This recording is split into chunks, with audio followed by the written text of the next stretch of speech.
Imagine you are traveling alone and come across a fork in the road with two choices.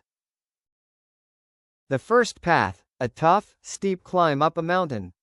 It's rugged, scattered with rocks, thorns, and potholes, making it difficult to walk and hard to climb. However, there's an official sign at the beginning that says, "Despite the rough start and the difficult journey, this is the right way that leads to the great city and your ultimate destination."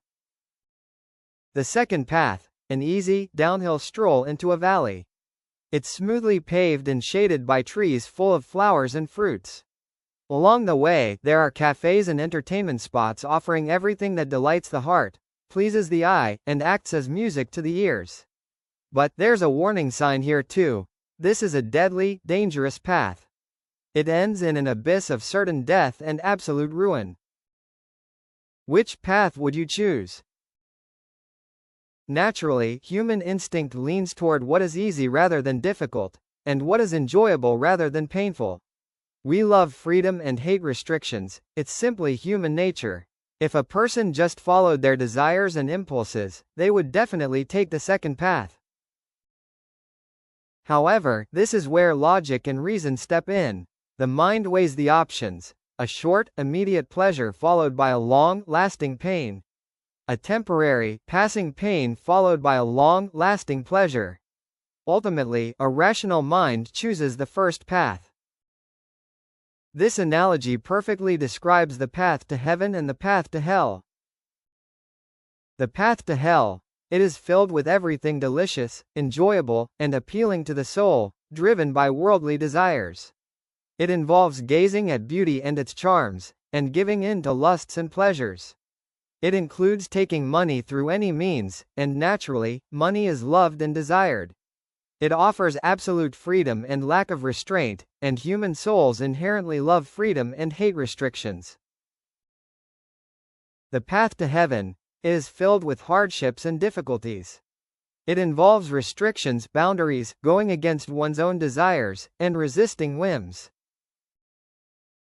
However, the ultimate outcome of this temporary hardship on the path to heaven is eternal pleasure in the afterlife. On the other hand, the result of the fleeting pleasure on the path to hell is endless pain. Real-life examples.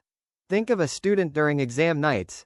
They suffer when they leave their family gathered around the TV watching something entertaining, to sit alone with their books and notes. But after this temporary pain, they experience the joy of success. Or think of a sick person.